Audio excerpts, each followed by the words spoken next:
ओम नमः श्री परमहंसास्वादितचरणकमलचिन्मकरन्दाय भक्तजनमानसनिवासाय श्रीरामचन्द्राय वागीशायस्य वदने लक्ष्मीर्यस्य च वक्षसि यस्यास्ते हृदये संवित्तं नृसिंहमहं भजे। विश्वसर्ग विसर्गादि नवलक्षणलक्षितं श्रीकृष्णाख्यं परं धाम जगद्धाम नमामि तत्।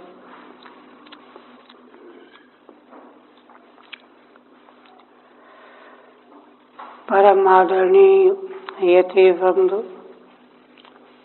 भक्त वृंद एवं श्रोत्र वृंद,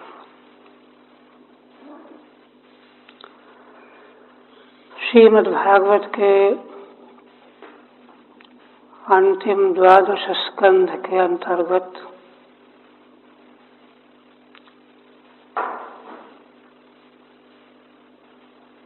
श्री सूत जी महाराज के द्वारा शौनक आदि ऋषियों को वेद की उत्पत्ति, प्रकाशन और उसके विस्तार तथा उसके संहिता भेद का निरूपण किया गया। विशेष करके वैवस्वत मनवंतर में श्री भगवान व्यास के रूप में ब्रह्मा जी शिव जी की प्रार्थना पर भगवान ने अवतार लिया और अवतरित होकर के वेदों का 4 रूपों में विभाजन किया, क्योंकि वेद का ह्रास होने से ही धर्म नष्ट हुआ जा रहा था।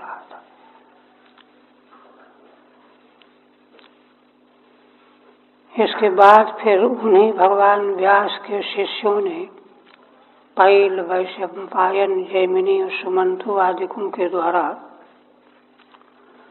ऋग्वेद की 15 शाखाएं, यजुर्वेद की शुक्ल यजुर्वेद, कृष्ण यजुर्वेद के भेद से विविध शाखाएं, साम वेद की 1000 शाखाएं,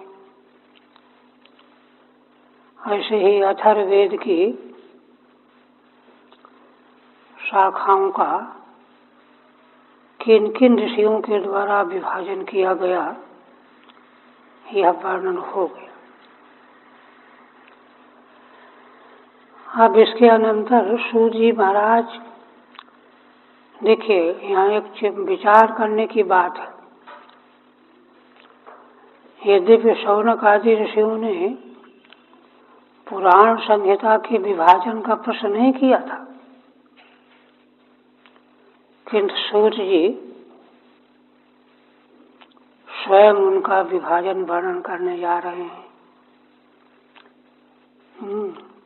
एते हाथर्वणाचार्या पौराणिकान् मुने, चारों वेदों के ऋषि आचार्यों का आपने वर्णन सुन लिया, अब पौराणिक ऋषियों के संबंध में भी सुन।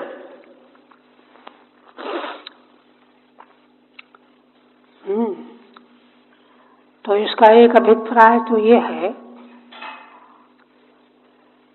कि असल में समस्त पुराण भी वेद मूलक ही है। श्रीमद्भागवत के संबंध में तो प्रथम स्कंद में ही आया है, निगम कल्पतरोर गलितम फलम। महाभारत में भगवान व्यास जी कहते हैं, इतिहास पुराणाभ्याम वेदार्थम समुवृंघयेत। इतिहास और पुराण जो हैं वेदों के भाष्य हैं, विश्लेषण है। कोई इतिहास और पुराण का परिशीलन किए बिना सीधे वेदों के अर्थ को नहीं अवगत कर सकता। विभेत्यल्पश्रुताद् वेदो मामयम् प्रहरिष्यति। अल्पश्रुत जो हैं, व्यास भगवान कहते हैं कि वेद डरते हैं।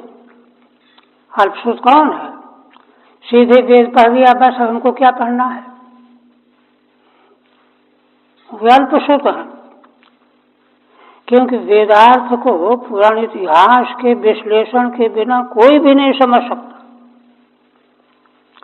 इसलिए अल्पश्रुत से वेद डरते हैं कि ये मुझे मारेगा। वेद का मारा जाना क्या है? महाराज कहा करते थे, विरुद्ध अर्थ का प्रतिपादन, वेद के तात्पर्य का विरुद्ध रूप में प्रतिपादन करना ही वेद की हत्या करना है।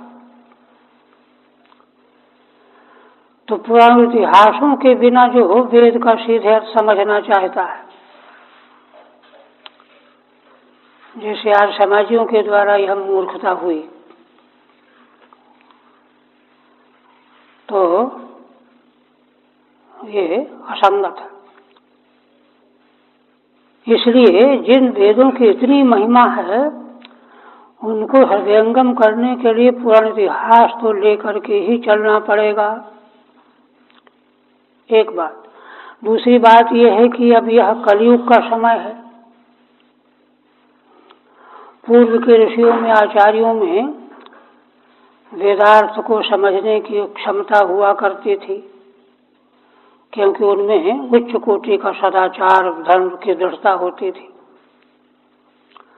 कलयुग में तो सदाचार का क्षय हो जाने से, धर्म के कमजोर हो जाने से वैदिक पदार्थों को समझने की योग्यता ही नहीं रही। इसलिए उनको तो पुराण इतिहास के द्वारा ही समझना पड़ेगा। तो इसलिए भले नहीं उनके बारे में प्रश्न किया गया। हालांकि श्रीधर स्वामी ने तो वहां अपनी व्याख्या में ये कहा है कि ऋषि शौनक आदि ऋषि गदगद होकर के पुराणों का ही संहिता विभाग सुनना चाहते हैं, किंतु सीधे पुराणों का न प्रश्न करके उन्होंने वेदों के विषय में प्रश्न किया। उनके मन में यह है ही कि हम पुराणों के बारे में सुनेंगे। तो इसलिए उनके मनोभाव के अनुसार जो हैं सूत जी महाराज वर्णन करने लगे। एते अथर्वणाचार्या शृणु पौराणिका पौराणिकान् मुने। तो पुराण की 10 संहिताओं का उल्लेख आगे करने जा रहे हैं। यहाँ तक तो टीका भी हो गई थी ना। आप कहते हैं त्रय्यारुणि कश्यपश्चो सावर्णि आकृतव्रणः वैशंपायन हारितौ षड्वै पौराणिका इमे। सूत जी महाराज कहते हैं त्रय्यारुणि 1, कश्यप जी 2, सावर्णी 3, अकृतव्रण 4, वैशंपायन 5 और हारित, ये 6 जो हैं पौराणिक आचार्य हुए, पुराणाचार्य। कहते हैं कि इन्होंने किससे अध्ययन किया? तो अधीयंत व्यास शिष्यात् संहिताम मत्पितुर्मुखात्।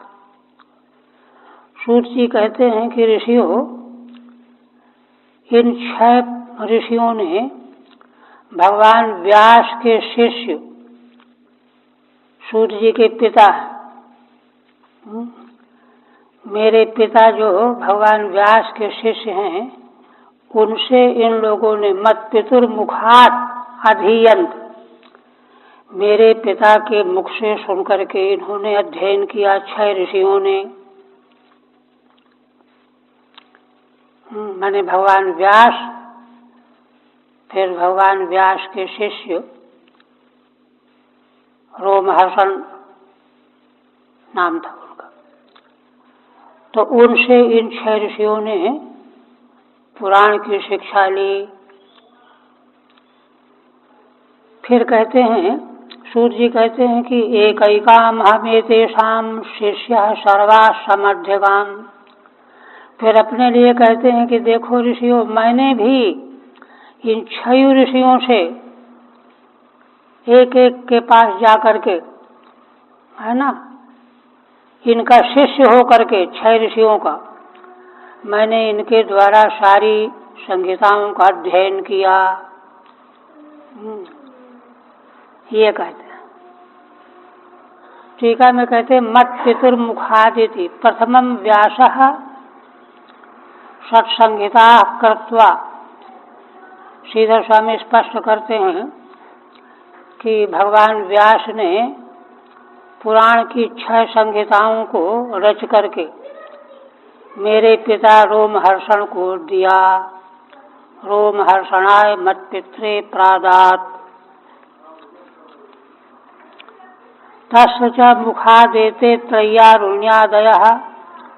उन्हीं मेरे पिता रोमहर्षण जी से व्यास जी के जो शिष्य थे उनके श्रीमुख से त्रय्यारुणी आदि 6 आचार्यों ने संहिताओं का अध्ययन किया। संहिताम अधीयन्त,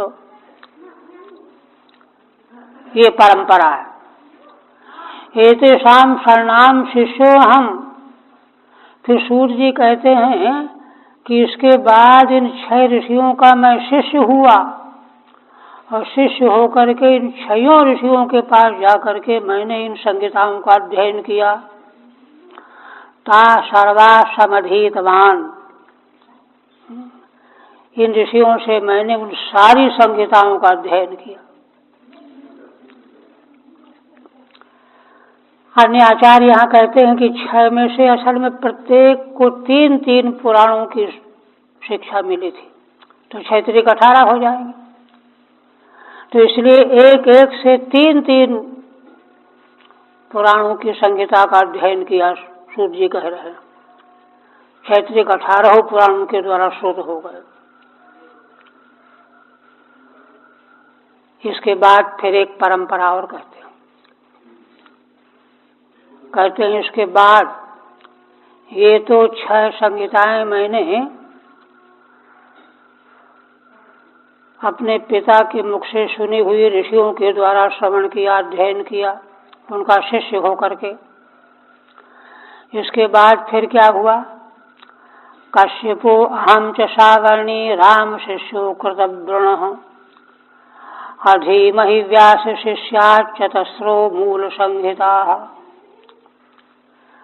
सूर्य जी कहते हैं कि हे ऋषियों, इसके बाद कश्यप जी है और मैं, सूर्य जी अपने लिए कहते हैं 2, सावर्णी 3 और परशुराम जी के शिष्य जिनका अकृतव्रण नाम है, इन 4 लोगों ने मिल करके एक साथ, हम चारों मिल करके कहाँ गए? अपने पिता श्री रोमहर्षण जी के पास गए और एकैकाम हमेतेषाम शिष्य सर्वा समध्यगाम। नहीं, ये तो रह गया। अधीमहि व्यास शिष्यात् चतस्रो मूल संहिता। भगवान व्यास के शिष्य रोमहर्षण, सूर्य जी के पिता, उनके पास जा करके हम चारों ने, कश्यप जी, मैं, सावर्णी और भगवान परशुराम के शिष्य अकृतव्रण, इन लोगों ने रोमहर्षण जी के पास जाकर के मूल संहिताओं का अध्ययन किया। अधीमहि, अध्ययन किया। ठीक है। राम शिष्यो अकृतव्रण, परशुराम जी के शिष्य जिनका नाम अकृतव्रण था। एवं चत्वारो वयम, इस प्रकार से हम 4 के चारों, मूल संहिता इत्यनेन ततः संहिता बाहुल्यम सूचितम। कहते हैं कि हम चारों ने रोमहर्षण जी के पास जाकर के मूल संहिताओं का अध्ययन किया। श्रीधर स्वामी कहते हैं कि इससे प्रतीत होता है कि इसके पूर्व संहिताओं का बड़ा बाहुल्य था, उनका बड़ा विस्तार हो चुका था, किंतु हम लोगों ने मूल मूल जो मुख्य संहिताएं थीं, जिनका आगे विस्तार हो चुका था, विस्तार को न पढ़ करके मूल संहिताओं का अध्ययन किया।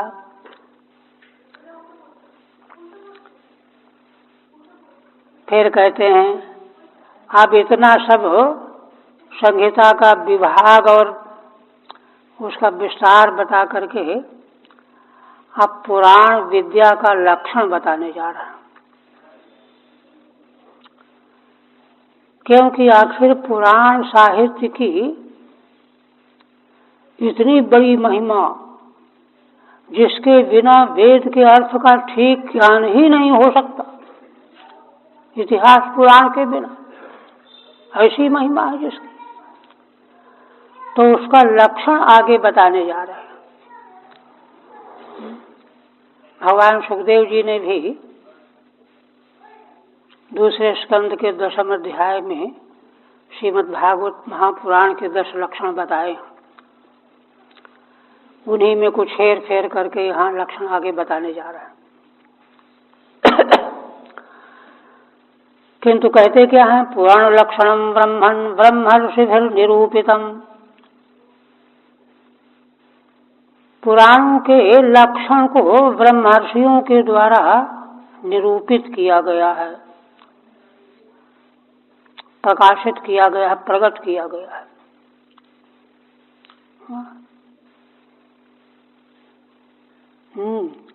स्वनुस्व बुद्धिमाशेत्यो वेद शास्त्रानुसारता। एक तो ये देखिए, यह गौर करने की बात है कि सूत जी क्या कह रहे हैं कि देखो ऋषियों, बड़े बड़े ब्रह्मर्षि, वेद के ज्ञाता, वेद का साक्षात्कार करने वाले ऋषियों मंत्र दृष्टार, वेद मंत्र के दृष्टा, उन लोगों ने पुराणों का लक्षण बताया है, निरूपित किया है। इसलिए उनके बताए हुए लक्षणों को है ना सावधानी पूर्वक सुनो, बुद्धिम आश्रित्य। कई लोग सुनते रहते हैं, मन उनका कहीं और रहता है, बैठे रहते हैं, ऐसा नहीं, बुद्धिम आश्रित्य। क्योंकि बुद्धि का आश्रय लेकर के सावधान होकर के सुनेंगे तभी उसका रहस्य मालूम पड़ेगा। उन ऋषियों ने, ब्रह्मर्षियों ने पुराणों का लक्षण वेद शास्त्रानुसारता, वेद शास्त्र के अनुसार लक्षण किया है। वेद शास्त्र से अलग हट करके कोई वस्तु मूल्यवान हो ही नहीं सकती। वेद विरुद्धत्वम पाखंडत्वम लक्षण है पाखंड का। इसलिए पुराणों का लक्षण जिन ब्रह्मर्षियों के द्वारा है ना बताया गया है, उसको बुद्धि पूर्वक वेद शास्त्र के अनुसार उस लक्षण को सुनो, समझो, उससे पहचान होगी। उससे देखो क्या होगा, एक तो उसका अर्थ समझने में समझदारी आएगी, दूसरा जो पुराणों के प्रति, इतिहास के प्रति जो सामान्य बुद्धि व्यक्ति बनाए रखता है मूर्खता के कारण, वो दूर हो जाएगी। पुराणों के प्रति सामान्य बुद्धि बनाना बहुत बड़ी नासमझी है। क्योंकि देखिए, मूलतः पुराण विद्या जो है, छांदोग्योपनिषद के 7वें अध्याय में श्री नारद जी भगवान सनत कुमार जी के पास गए, उनको विधिवत प्रणाम नमस्कार करके प्रार्थना करने लगे। भगवान, मैंने सुना है कि तत्विद आत्विद शोक के पार पहुंच जाता है, तो आत्मज्ञानी आत्मविद शोक के पार कैसे पहुंच जाता है, आप कृपा करके मुझको बताइए। मैं तो शोक के पार पहुंचा नहीं अभी, मैं शोक के भीतर बैठा हुआ। तो आत्मविद कैसे शोक को पार कर जाता है, आप मुझको बताइए। तन्माम शोचंतम शोक से पारम नयतु, ये प्रार्थना है नारद जी की। मैं तो शोक कर रहा हूं, शोक करते हुए मुझको आप शोक के पार कर दीजिए। तो शरद कुमार जी ने कहा कि अच्छा देखिए। तो कहते अच्छा ठीक है। अब भाई किसी को साधन का उपदेश किया जाएगा, मार्ग बताया जाएगा, तो पहले उसकी योग्यता समझनी पड़ेगी। कितना पढ़े हो, क्या जानते हो, क्या क्या साधन किया है तुमने। तो शरद कुमार जी ने पूछ दिया कि अच्छा ये बताओ कि तुम क्या क्या जानते हो, क्या क्या साधन कर चुके हो। तो नारद जी ने वर्णन किया, ऋग्वेद, यजुर्वेद, सामवेद, अथर्ववेद, पुराण, इतिहास, नक्षत्र विद्या, छत्र विद्या, नक्षत्र विद्या, आयुर्वेद, माने कुछ भी बचा ही नहीं, जो सब मैंने पढ़ा है।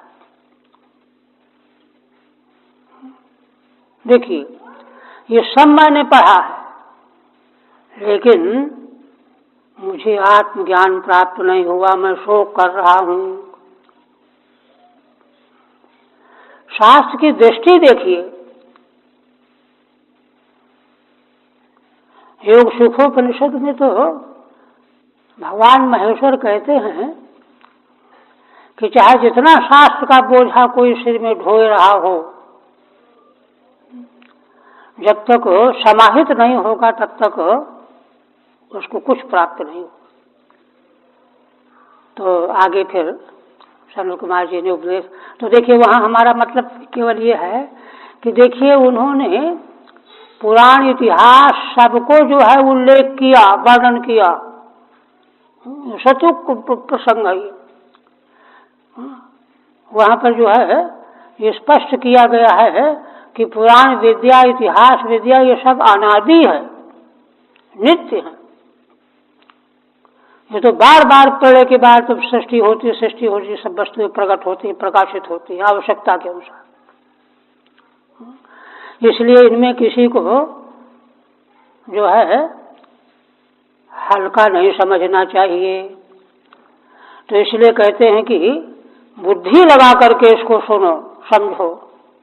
श्रोष्य बुद्धिमाश्रित्य, सावधान करना पड़ा, क्योंकि प्राय करके जो पढ़े लिखे लोग होते हैं वो सोचते हैं अरे चलो ये तो हमको मालूम ही है जो बोल रहे हैं, क्या पता कि ऐसी बात बोल रहे जो तुमको नहीं मालूम, तुमने जिससे पढ़ा उसको भी ना मालूम ऐसी बात बोल रहे हैं वो। इसलिए सावधान होकर के सुनो, बुद्धिमाश्रित्य। क्यों? ये लक्षण ब्रह्मर्षियों के द्वारा किया गया है, वेद शास्त्रानुसारतः, वेद शास्त्र के अनुसार वह लक्षण किया गया है। देखिए लक्षण करने का मतलब क्या है, लक्षण कहते किसे हैं? लक्ष्यते अनेन तल्लक्षणम, जिसके द्वारा पदार्थ लक्षित कराया जाए, पहचान कराई जाए। लक्षण करने में देखो तीन तरह के दोष होते हैं। दार्शनिक कहते हैं कोई ऐसा लक्षण बना दिया जाए कि पूरे लक्ष्य को पकड़ न रहा हो, थोड़ा तो पकड़ रहा है बाकी नहीं पकड़ रहा है, तो अव्याप्ति दोष हो जाएगा। कोई ऐसा लक्षण बना दिया जाए कि जिसका लक्षण किया गया उसमें तो जा ही रहा है और में भी चला जाए। जैसे देखिए दृष्टांत दिया है, जैसे गऊ का लक्षण कोई करे श्रृंगित्वम गोत्वम, सींग वाली जो है वो गऊ है, गऊ की सींग होता है, ये लक्षण ठीक नहीं है। सींग तो भैंस की भी होती है, बकरी की भी होती है, सब गऊ हो जाएंगे क्या? इसलिए गो श्रृंगित्वम न लक्षणम, अतिव्याप्ति ग्रस्तत्वात्, अतिव्याप्ति से ग्रस्त है। ऐसे ही कोई ऐसा लक्षण कर दे जो उसमें घटते ही न हो। अव्याप्ति, अतिव्याप्ति, असंभव, 3 तरह के दोष होते हैं। किंतु ब्रह्मर्षियों के द्वारा जिसका लक्षण बनाया जाएगा वो तो सर्वथा निर्दिष्ट होगा। इसलिए पुराणों का लक्षण जो है सुनो सावधान होकर के बुद्धि पूर्वक। तो सर्वथा निर्दोष लक्षण, क्योंकि उससे क्या होगा, पुराण की महिमा हमारे भीतर आएगी। देखिए, प्राचीन भारतीय आर्ष वाङ्मय की 3 प्रकार की शैलियां हैं। एक राजाज्ञावत, दूसरी स्वयं संबित, तीसरी कांता। तो राजाज्ञावत शैली का है वेद। वेद राजाओं की आज्ञा की तरह से केवल विधान करता है, ये करो ये मत करो।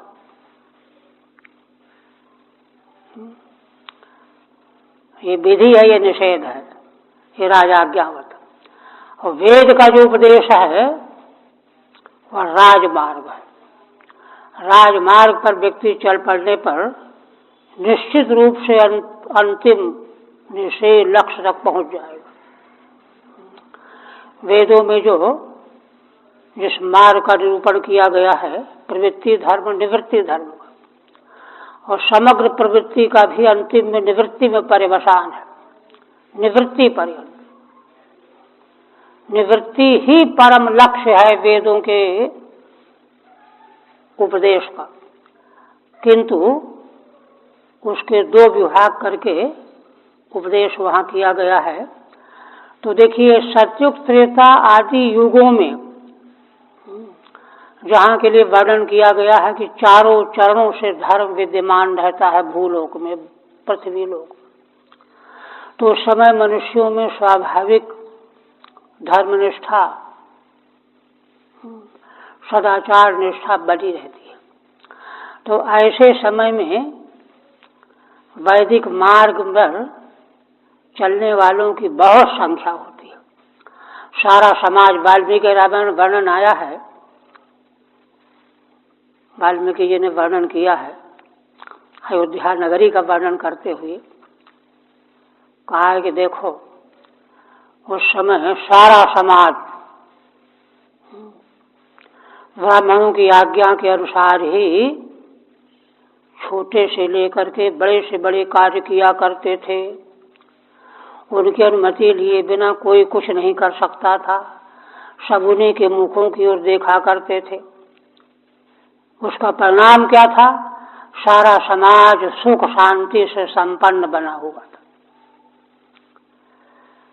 है ना। तो ये तो त्रेता की बात है।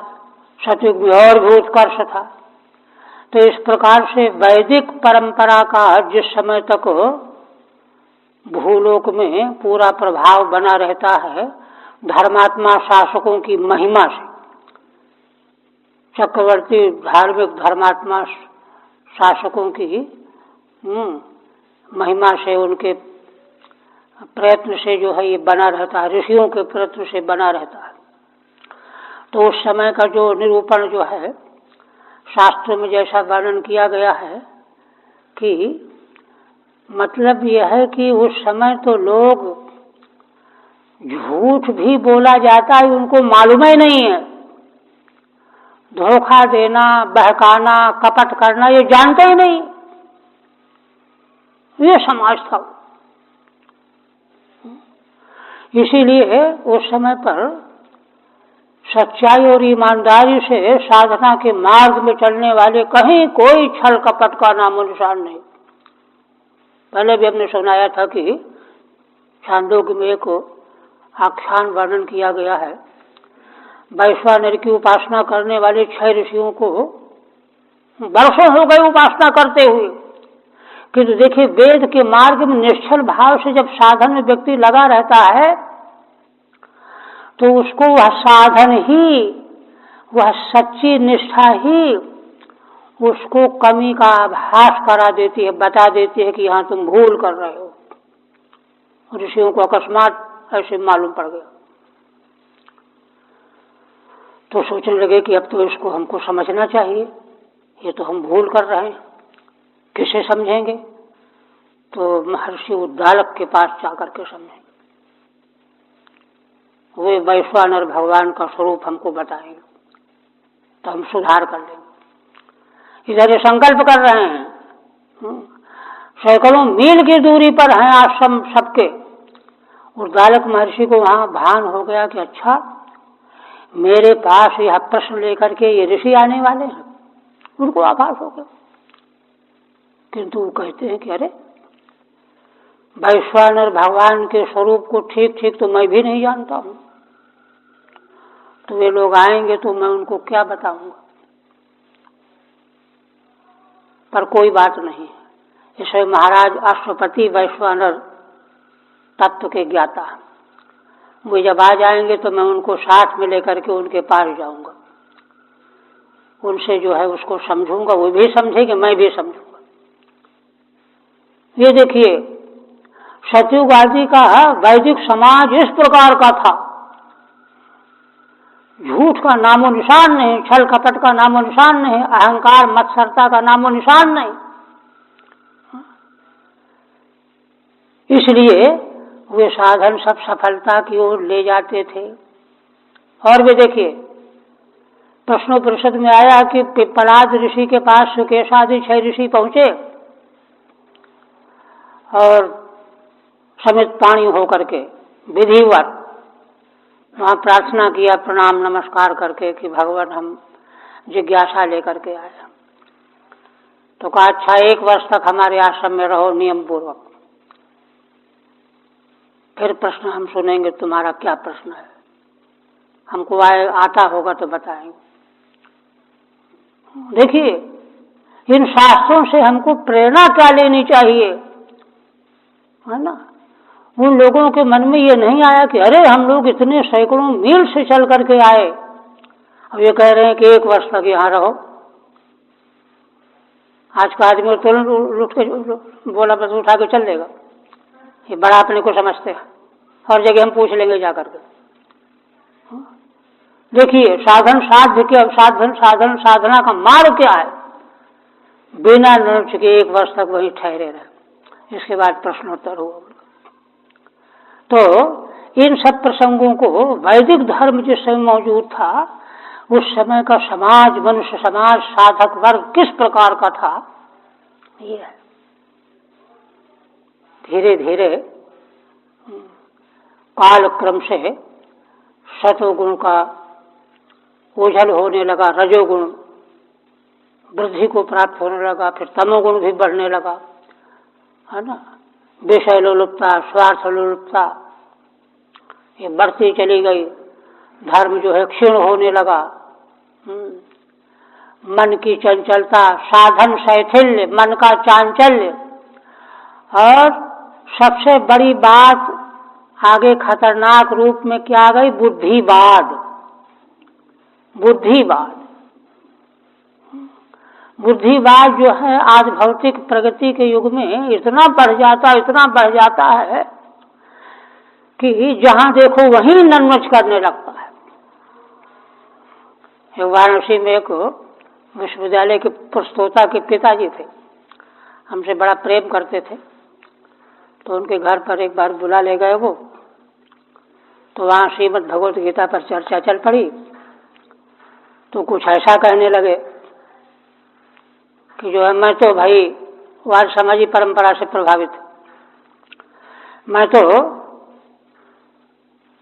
श्रीमद् भगवत गीता का अर्थ पहले खूब मनन करके विचार करके तब जो मुझको ठीक समझ में आता है उसको मैं मानता हूँ। ये देखिए, वहीं पर हमने कहा कि आप बुरा मत मानिए, ऐसे लोग दुर्भाग्य ग्रसित होते हैं। देखिए, बुद्धिवाद कहाँ ले गया हमको। अब भगवान की वाणी श्रीमद् भगवत गीता में भी अपनी बुद्धि से उसका अर्थ समझ करके मानेंगे वो, तो इसका मतलब है कि न गीता कुछ है न भगवान कुछ है, हमारी बुद्धि सब कुछ हो गई। ये हमारे सामने की घटना है ये।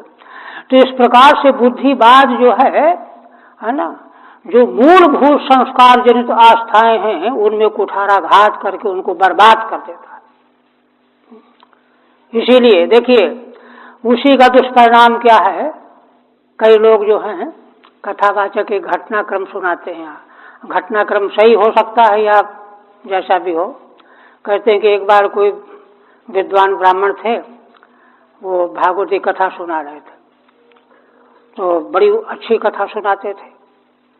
तो यमुना नदी के पार से भी कुछ महिलाएं सुनने के लिए आती थी, इतनी अच्छी कथा कहते थे। तो 5-6 दिन हो गया, उन देवियों ने कहा कि पंडित जी को घर ले चलें, इनको भोजन कराना चाहिए। तो प्रार्थना किया।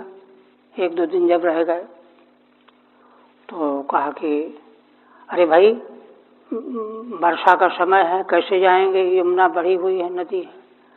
तो कहा अरे सब हो जाएगा। तो उन्होंने सोचा कि इनका कोई नौका वौका वाला होगा कोई, जब जिस दिन जाना था आज ही जाना है। तो कहा चलिए महाराज। गई तो उन्होंने कहा कि देखो भगवान के चरणों का ध्यान करो, आंख बंद कर लो, चल पड़ो, कुछ नहीं होगा, डूबोगे नहीं। वो तो चल पड़ी। अब ये उन्होंने आंख तो बंद कर ली और चल पड़े, ये भी पीछे पीछे। वो तो निकल गई, गोपियां निकल गई, ये लगे डूबने। क्यों? क्योंकि आस्था नहीं थी। पढ़ लिया था, सुना दिया था, आस्था नहीं थी। अब लगे डूबने, चिल्लाने, अरे बचाओ, डूब गया, मर गया। तो उन्होंने कहा अरे पंडित जी क्या बात हो गई? आप ये कहो कि जिन भगवान ने गोपांगनाओं की रक्षा की थी वो भगवान मेरी रक्षा करे, विशेषण लगा दिया। अब आंख से देख चुके थे कि उनकी रक्षा हो गई, वो पहुंच गई हैं, उस पार चली गई हम। जब यह बात कहा, जिसको जो आंख से देखी हुई थी उसको में तो भ्रम उनको है नहीं, तब भगवान ने उनको पार किया। तो बुद्धिवाद का दुष्परिणाम ये होता है। तो इन आख्यानों में बुद्धिवाद को धराशायी किया गया है, जिसको व्यक्ति बड़ा महत्व दिए रहता है कि देखो ऐसा, देखो वैसा, देखो हम ये जानते हैं, देखो वो जानते हैं। तो कुछ नहीं, परमार्थ के मार्ग में संसार के अंतर्गत उसका मूल्य है, किंतु परमार्थ के चिंतन के मार्ग में, साधना के मार्ग में उसका कोई अर्थ नहीं है। तो इसलिए आगे चल करके जब देखिए कलयुग के वर्णन के प्रसंग में श्री रामचरितमानस में गोस्वामी तुलसीदास जी ने क्या वर्णन किया है। काकभूषुंड जी गरुड़ काकभूष संवाद में वर्णन आया है। कहा कि देखिए पक्षीराज, काम, क्रोध, लोभ, मोह, मद, मत्सर, बड़ा लंबा प्रसंग है वहां, है ना। इससे कौन बचा हुआ है? किन की मतीन किरण कर्ण मलिनी, काहिन मच्छर, मत्सर के वशीभूत कौन नहीं हुआ? तृष्णा ने किसको नहीं डसा, है ना। मन, मोह, माद, अहंकार ने किसको धराशायी नहीं किया, है ना। वासनाओं ने, भोग वासनाओं ने किसको नीचा नहीं दिखाया। ये माया कटक प्रचंड, यह सब वर्णन करके कहा है। ऐसे समय पर क्या साधन हो सकता है, क्या साधन करेगा व्यक्ति? इसलिए सबसे पहले ऐसे समय पर ये जो स्वाभाविक युग प्रदत्त जो दुर्भावनाएं हैं, जो विकार हैं, इसीलिए तो देखिए श्रीमद् भागवत के प्रारंभ में और महात्म में प्रश्न ये उठाया गया। शौनक आदि ऋषियों ने सूत जी से यही तो पूछा था कि सूत जी, हमने सुना है कि वैष्णव लोग माया मोह से रहित हो जाते हैं। कैसे हो जाते हैं? हम तो रात दिन लगे हुए हैं, सैकड़ों वर्ष हो गया लगे लगे, कुछ रहित नहीं हुए। वैष्णव लोग कैसे रहित हो जाते हैं? उनको भगवान का दर्शन कैसे हो जाता, ये प्रश्न किया गया है। इस प्रश्न के उत्तर में श्रीमद् भागवत का प्राकट्य हुआ है ना। तो इसलिए इन चीजों को जब तक हम नहीं समझेंगे, तात्पर्य कहने का यह है कुल मिलाकर के कि मैंने वर्तमान युग तक आते आते मनुष्य समाज और मानवीय चेतना है ना रसातल में चली गई, सत्यानाश हो गया। और इसलिए जैसा समाज आज हम लोगों के सामने दिखाई दे रहा है, भी पूज्य महाराज शंकराचार्य जी कह रहे थे कि महाराज जी ने कहा कि अरे भाई कम से कम इतना पुण्य करते चलो कि कलयुग में जन्म तो न लेना पड़े। कलयुग में जन्म लेकर के जीवन यापन करना मुश्किल है, कठिन है। इतना वातावरण जो है इस प्रकार का बना हुआ है। ऐसे समय में जो है साधना का मार्ग जो है कितना दुरूह है, चयन करना, ग्रहण करना, स्वीकार करना और फिर उसमें सच्चाई पूर्वक लगना भी कितना दुरूह है। इस दृष्टि से जो है पुराणों का प्राकट्य हुआ है। पुराणों में जो है मनुष्य की अल्पतम मति को सुबुद्ध किया गया है ना। अनुग्रह करके ऋषियों ने इस प्रकार से उन वेद के अर्थों को, वेदार्थ का विवेचन किया है, क्योंकि साधन दूसरा है नहीं, अज्ञात ज्ञापक शास्त्र ही साधन है। तो इसलिए उससे अलग हट करके कोई चाहे कि हम कोई नया साधन ईजाद कर लेंगे और कल्याण कर लेंगे, यह असंभव है। मार्ग वही है, किंतु उस मार्ग को पर चलने की क्षमता हमको कैसे प्राप्त हो, उस क्षमता को प्राप्त कराने के लिए पौराणिक साहित्य का प्राकट्य है, प्रकाशन है। इसलिए सूत जी महाराज कहते हैं कि जिन पुराणों की इतनी महिमा है, कितनी महिमा है कि दूसरा कोई साधन ही नहीं है कलयुग में निश्चय प्राप्त करने का। श्रीमद् भागवत के अतिरिक्त दूसरा कोई मार्ग ही नहीं, अनन्य साधन है। कलयुग के वर्णन के प्रसंग में भगवान सुखदेव जी ने बताया है, क्या बताया है, जहाँ अनेक तरह की विपरीतताओं का वर्णन किया है, ऐसे होगा, ऐसे होगा, ये होगा, ये होगा, ये होगा, तो वहाँ सबसे अधिक व्यग्र होकर के, बेचैन होकर के भगवान सुखदेव जी ने बताया कि राजन है ना, कलौ न राजन जगताम परम गुरुम, हे राजन और तो जाने दो, जो भगवान सारे संसार के परम गुरु हैं उनको भी लोग भूल जाए, उनकी अर्चा पूजा स्मरण करना बंद कर देंगे, है ना। अर्थ और काम के प्रवाह में भगवान को भी लोग अंगूठा दिखा देंगे, खेद व्यक्त किया है। ऐसे समय बताइए साधन कहाँ से आएगा, साधन करने का सामर्थ्य मनुष्य में कहाँ रह जाएगा। इसलिए ये तो असल में ऋषियों ने अनुग्रह पूर्वक इनको प्रकट किया है उन लोगों के लिए जो समाज तो इस तरह का है जैसा वर्णन किया गया इस समाज में रह रहे, किंतु उनके जन्म जन्मांतर के संस्कार ऐसे बने हुए हैं। जन्मांतरीय संस्कारों का बहुत महत्व है और इसको मूल श्रीमद् भगवद गीता में और श्री वत्सुदेव सरस्वती जी ने गीता के भाष्य में भी पूरा दीपिका में बहुत विस्तार से निरूपण किया। तो इसलिए उस दृष्टि से जो है, इसी दृष्टि से कि जो संस्कारवान हैं, बचे हुए हैं, है ना, 10,000 में 2-4 बचे हुए हैं, अगर उनको मार्गदर्शन करने वाला, कराने वाला कोई नहीं रह जाएगा तो वो भी उसी में सत्यानाश के ढेर में मिल जाएंगे। जैसे जन्म जैमिनी जी को भगवान व्यास ने उत्तर दिया कि हजारों वर्षों के बाद कोई संस्कारवान प्राणी जब जन्म लेकर के आएगा तो अगर उसको प्रश्न का समाधान नहीं मिलेगा तो वह भी नास्तिकों के समुदाय में ही प्रविष्ट हो जाएगा। ऐसे लोगों के लिए इसीलिए देखिए कहा है ना, जन्मांतरे भवेत पुण्यम तदा भागवतम लभेत।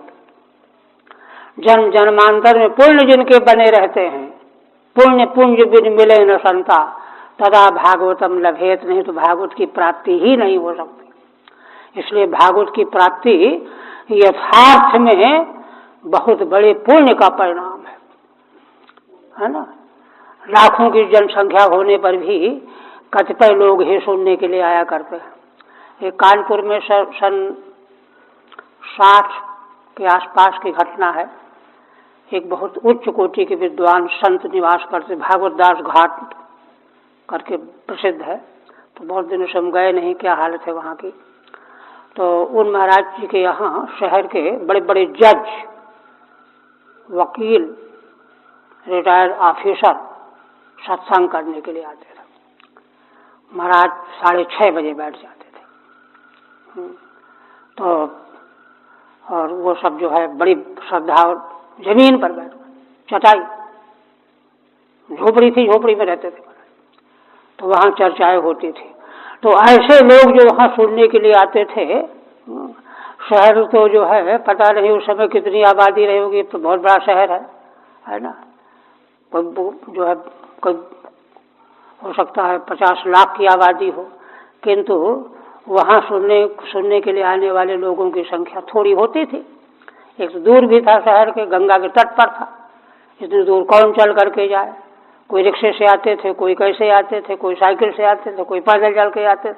हमने स्वयं देखा है और स्वयं हमने सत्संग भी किया है 10-5 दिन। तो इस तरह से जन्मांतरे भवेत पुण्यम तदा भागवतम लभेत। तो श्रीमद् भागवत में आस्था जैसी बननी चाहिए, वह तब बनेगी जबकि पुराणों का लक्षण जो है बुद्धिगम्य हो। पुराणों में क्या कहा गया है, क्या वर्णन किया गया, क्या बताया गया है, हमारे लायक क्या है, हम क्या चाह रहे हैं, हमको क्या चाहना चाहिए, इस दृष्टि से उसका लक्षण यहाँ वर्णन किया गया, बताया गया है। लक्षण वर्णन करने से यह है कि अगर कोई मनुष्य जो है जन्मांतर के संस्कार वाला है तो उसको ग्रहण कर लेगा, पकड़ लेगा, बस, और कहीं नहीं जाएंगे, यही जाएंगे। अगर नहीं है तो उसको तो जाने चाहिए। एक संत थे, कहते थे कि देखो, बुला बुला करके किसी को मत साधन बताओ, समझाओ मत। जब वो चिल्लाता हुआ, रोता हुआ, दहाड़ता हुआ आवे कि महाराज मैं मरा जा रहा हूं, मुझको उपाय बताओ, तब उसको बताओ तो मानेगा और सुनेगा, नहीं तो न मानेगा न सुनेगा। सुनेगा संकोच लिहाज में तो एक कान सुनकर दूसरे कान से निकाल देगा। इसलिए पात्रता की बड़ी अनिवार्यता है। तो पात्र कैसे बने, पात्र समझदारी पूर्वक पात्र बनाने के लिए कहते हैं, इसलिए पुराणों का लक्षण मैं बताने जा रहा हूँ। इसको ब्रह्मर्षियों ने निरूपण किया है और तुम सावधान होकर के सुनो। क्योंकि लोग सोचते हैं कि अरे हम तो वेदों के ज्ञाता हैं, हाँ ठीक है, चलो पुराण भी अच्छी चीज है, ऐसा समझ लेते हैं, किंतु ऐसा नहीं। वेद शास्त्रानुसारता, वेद शास्त्र के अनुसार उनका लक्षण किया गया है कि वेद शास्त्र से अतिरिक्त कोई वस्तु हमारे यहाँ मान्य ही नहीं है। मनु भगवान स्पष्ट कहते हैं, याश्चकाश कुदृष्टयः या वेद बाया श्रुतयः स्मृतयः याश्चकाश कुदृष्टयः। जो वेद से बाहरी वचन हों, स्मृतियां हों, उनको छोड़ दो, उनको हटा दो, उनको त्याग दो, बाहर कर दो। किंतु यह तो वेद शास्त्र के अनुसार इसका लक्षण किया गया है। अब क्या लक्षण करते हैं? अच्छा ठीक है, पहले सुख परीक्षित संवादे निरूपितम अपि पुराण लक्षणम तद भेद कथनाय दर्शयति पुराणेति। यद्यपि द्वितीय स्कंद के 10वें अध्याय में पुराण का लक्षण भगवान सुखदेव जी ने वर्णन किया है, किंतु ऋषियों के आचार्यों में कुछ भेद है। भेद को दिखाने के लिए भी और उसका जो है एक वाक्यता सिद्ध करने के लिए भी कथन करने जा रहे हैं। क्या कहते हैं? सर्गोस्याथ विसर्गश्च वृत्तिरक्षांतराणि च वंशो वंश्यानुचरितम संस्था हेतुरपाश्रयः। ये 10 लक्षण है पुराण के। सर्ग 1, विसर्ग 2, वृत्ति 3, रक्षा 4, अंतराणी माने मनमंत्र 5, वंश 6, वंशानुचरित 7, संस्था माने प्रलय 8, हेतु 9 और आपाश्रय 10। ये 10 लक्षण ऋषि अंतर के भेद से पुराण के 10 लक्षण किए गए हैं। पहले भगवान सुखदेव जी ने जो 10 लक्षण बताए उनसे कोई मतभेद नहीं है। टीका में कहते हैं अस्य विश्वस्य, यहाँ है ना सर्गो अस्य, अथ अस्य सर्गः 1, तो अस्य माने विश्वस्य, इस संसार के, है ना, सर्ग विसर्ग आदि 10 गिना दिया। अब यहाँ पर श्रीधर स्वामी कहते हैं कि अत्र सर्गो विसर्गश्च स्थानम पोषणमूतयः मन्वन्तरेषानुकथा निरोधो मुक्तिराश्रयः। ये भगवान सुखदेव जी के कहे गए लक्षण हैं दूसरे स्कंद के 10वें अध्याय में। सर्ग विसर्ग, स्थान, पोषण, ऊतयः, मनमंतर, ईशानुकथा, निरोध, मुक्ति और आश्रय, और यहाँ ये नाम दिए गए हैं। तो कहते हैं श्रीधर स्वामी कहते हैं कि इत्यत्र उक्ते स्थान पोषणे, तो भगवान सुखदेव जी के जो 10 लक्षण बताए गए उनमें स्थान और पोषण, वहाँ जो 2 स्थान और पोषण के नाम से कहे गए हैं वे दोनों ही वृत्ति और रक्षा। वृत्ति से हो गया पोषण, है ना, जीवित रहने के लिए पोषण चाहिए, खाना पीना चाहिए।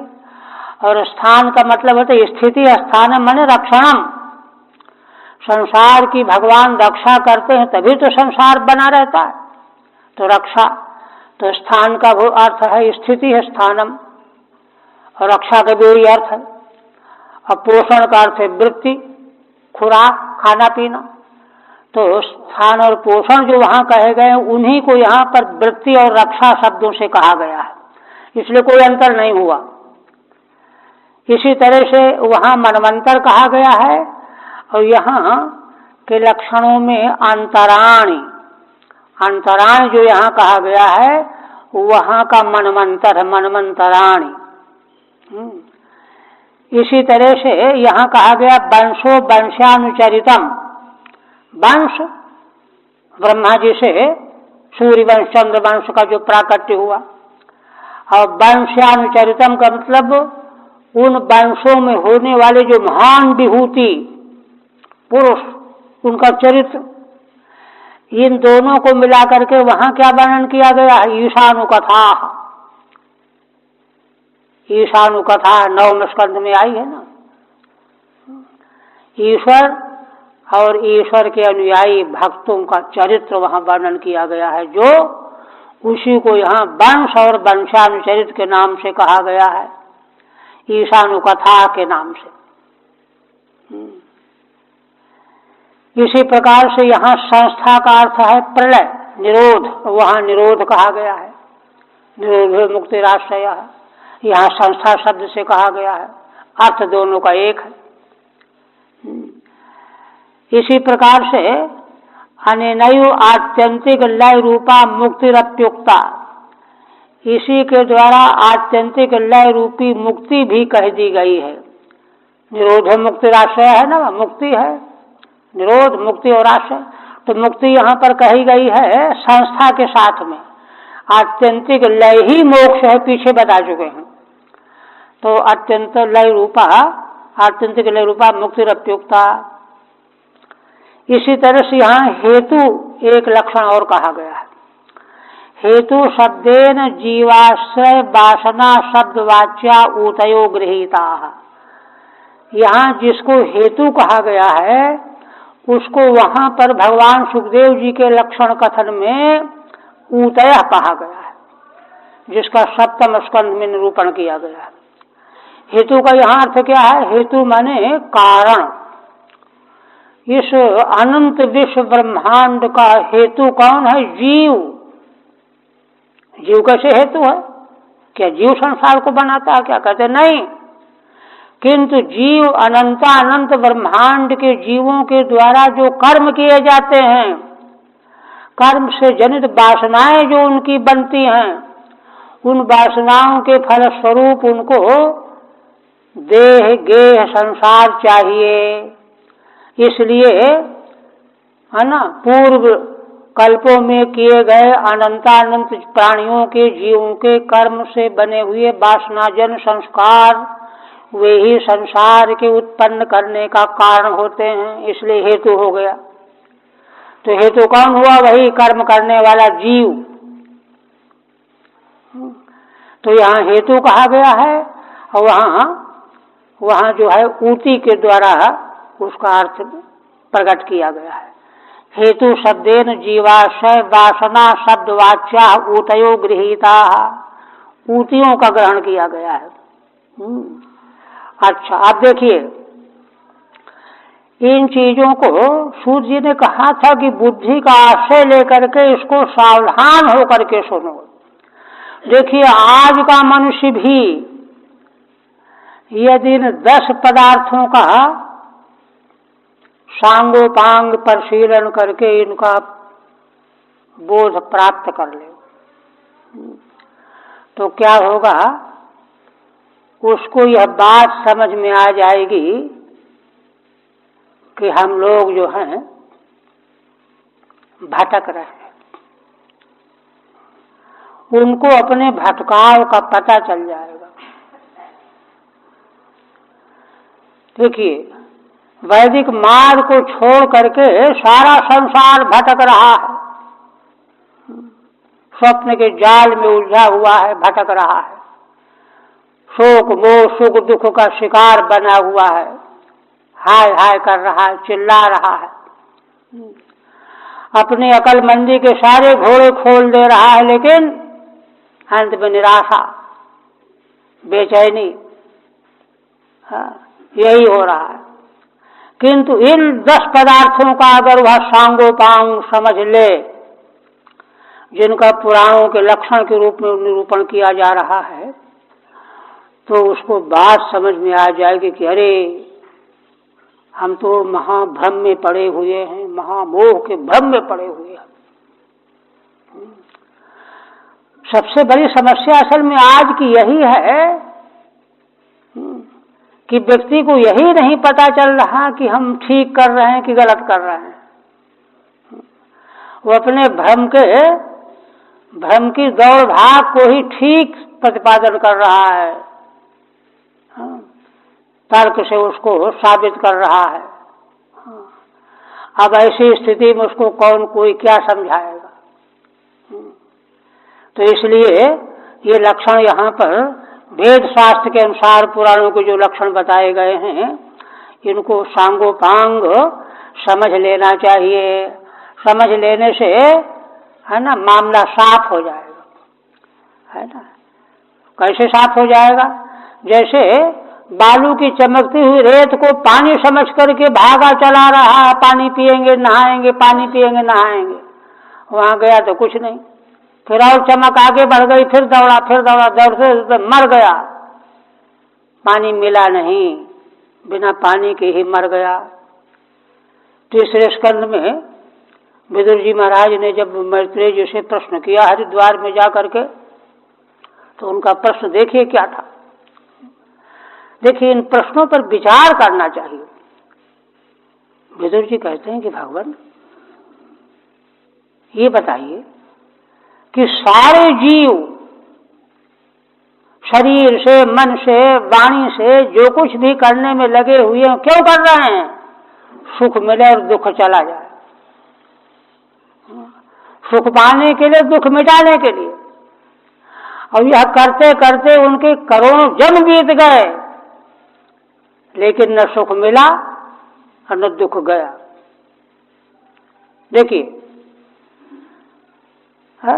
प्रत्येक जीव इस अनुभव से गुजर रहा है, समझ रहा है, जान रहा है। 60-70 वर्ष एक व्यक्ति जो है एक ग्राम में थे, सारा जीवन उनका बीत गया। कहने लगे कि अरे क्या है, वही रात वही दिन, वही रात वही दिन, वही खाओ सो क्या। तो विदुर जी कहते हैं कि आखिर जब करोड़ों जन्मों से इसी में लगा हुआ है, सुख पाने दुख मिटाने के लिए, सुख मिला नहीं दुख गया नहीं, तो उस काम को बंद क्यों नहीं कर रहा? हाँ, बंद करो, दौड़ भाग करना, कर्म करना, चेष्टा करना, लेकिन बंद भी नहीं कर रहा है। वहां पर गहरा प्रश्न ये है। हाँ, यही बात देखिए, संसार के 99% लोग इस बात को समझते हैं, निसारता को, लेकिन कर वही रहे हैं, वही करने में लगे हुए हैं। आखिर क्या बात है? तब इस प्रश्न को सुनकर के मैत्रेय जी गदगद हो गए, प्रसन्न हो गए। आज तक कोई ऐसा प्रश्न करने वाला मिला ही नहीं मैत्रेय जी को। विदुर जी तो महान पुरुष थे, उनके द्वारा और तो प्रश्न हो सकता है ऐसा। उसी के उत्तर में फिर आगे उन्होंने सुनाया। तो यही बात यहाँ पर है कि इन लक्षणों को जान लेने से असल में हमको बात समझ में आ जाएगी। बात समझ में आ जाने पर फिर लाख कोई बहकावे, फिर उधर जो है जाने की इच्छा नहीं होगी। अन्यथा गदानुगति को लोक, गदानुगति को लोक, संसार का स्वभाव है, लोग जिधर अधिक संख्या में दौड़े चले जा रहे हैं उधर ही सब भागने को लगे, तले हुए भागे चले जा रहे हैं। क्या मतलब है? कुछ सोचने विचार ही नहीं करना। इसीलिए प्रश्नोत्तरी भगवान शंकराचार्य कहते हैं अपार सच्चित सुख सार गरिस्मिन, नहीं सम्मज्जतो में शरणम किमस्ति, गुरु कृपालो कृपया बदे तत् विश्वेश पादाम्बुज दीर्घ नौका। उसके पहले का है, याद नहीं आ रहा अभी, कि मैंने विचारे, मैंने संसार समुद्र से आहत होकर के, घायल में पड़ा हुआ हूँ, इससे बचने का उपाय क्या है? तो गुरु जी आचार्य कहते हैं कि विचार करो, सबसे पहले विचार करो। अगर बिना विचार किए तुमको कुछ बता दिया जाएगा तुम मानोगे नहीं, तुम वहीं भाग के चले खड़े हो जाओगे जहां जा रहे हो। इसलिए विचार करो, पहले विचार करके तय करो ठीक करना क्या है, ये कहा है। तो उसी के लिए यहाँ लक्षण किए गए हैं। अब आगे कहते हैं 10वें लक्षणैर्युक्तम पुराणम तद्विदो विदुः केचित् पंचविधम ब्रह्मण महदल्प व्यवस्थाया। सूत जी महाराज एक बात और कहते हैं। अच्छा टीका हो गई ना इसकी? अच्छा टीका हो गई। हाँ, जीवाशय वासना शब्दवाच्या ऊतयो गृहीता, ठीक है। कहते 10वें लक्षण युक्तम पुराणम तद्विदो विदुः, 10 लक्षणों से युक्त पुराण को तद्विदः माने पुराण विद्या को जानने वाले तत्ववेत्ता, उसको पुराण कहते हैं। पुराण उसको जानते हैं। पुराण कोई जो है बकवास का नाम नहीं है। हाँ, पुराण जो है तात्विक विवेचना है, तत्व की विवेचना है, जिसमें 10 प्रकार के लक्षणों से पदार्थों का विवेचन किया गया है। कहते हैं कोई लोग ऐसे हैं केचित पंच विधम ब्रह्मण, कोई लोग कहते हैं नहीं 10 नहीं 5, किंतु कहते हैं कोई 10 कोई 5, तो क्यों? महदल्प व्यवस्थाया। तो तीसरे लोग कहते हैं ठीक है 5 भी ठीक है, जो छोटे पुराण हैं उनके 5 लक्षण कर लो, और जो बड़े पुराण महापुराण उनके 10 लक्षण कर लो। एक तो ये। दूसरी बात एक और है कि लक्षण तो 10 ही हैं, किंतु 10 लक्षणों में मुख्य 5 हैं। 5 में 10 लक्षणों का अंतर्भाव हो गया है। तो जहां 5 लक्षण दिखाई दें उनमें 10 समझ लो, और जहां 10 लक्षण हो उनको 5 कर सकते हो, समझ सकते हो अंतर्भाव मान करके। जैसे नैयायिकों ने 16 पदार्थ माना, वैशेषिकों ने 7 पदार्थ माना, किंतु आगे चल करके दोनों शास्त्रों का सामंजस्य समन्वय जब किया गया तो 16 पदार्थों का 7 में अंतर्भाव कर दिया गया। अब दोनों 7 ही मानने लगे। द्रव्य गुण कर्म सामान्य विशेष समवाय भाव, जो विश्व जो सूत्र था उसको छोड़ दिया। उसी तरह से आग्रह संख्या में नहीं है, 5 या 10 की संख्या में आग्रह नहीं है ना, उसके तत्व के दर्शन में आग्रह है। 5 में 10 का अंतर्भाव है और 10 के भीतर है ना 5 की मुख्यता है, ऐसा समझना चाहिए। 10 भी एतै लक्षणैः अर्थैर्युक्तम महापुराणम विदुः, इन्हीं 10 लक्षणों से युक्त, अर्थों से युक्त माने अर्थों से संपन्न महापुराण जानते हैं। केचित पंचविधम, कोई कोई ऋषि 5 प्रकार के लक्षण मानते हैं। कहते हैं सर्गश्च प्रतिसर्गश्च वंशो मनवंतराणि च वंशानुचरितम चेति पुराणम पंचलक्षणम, ये कहते हैं। कहते हैं ऐसा कोई लोग कहते हैं इति महत् पुराण मल्पम चेति व्यवस्थया, तो ऐसा कर सकते हो कि जो बड़े पुराण महापुराण हैं उनमें 10 कर लो, छोटे पुराणों में 5 कर लो, ऐसी व्यवस्था कर सकते हो। यत्र यत्र दशापि लक्षणानि पृथक पृथक निरूप्यन्ते तन महापुराण, जहाँ पृथक पृथक 10 लक्षण निरूपण किए गए हैं वो तो महापुराण हो जाएगा, है ना। और यत्र त्वन्येषां पंचस्यैवांतर्भाव, और जहाँ 5 में 10 का अंतर्भाव हो गया संक्षिप्त पुराण में, अंतर्भाव से विवक्षा तद अल्पमिति व्यवस्था इत्यर्थः, तो उसको अल्प संख्या वाला माने छोटे पुराण को समझना चाहिए। अब आगे जो है इनका लक्षण आरंभ करते हैं, सर्ग क्या है विसर्ग क्या है। चलो कल लक्षण कल करेंगे आज।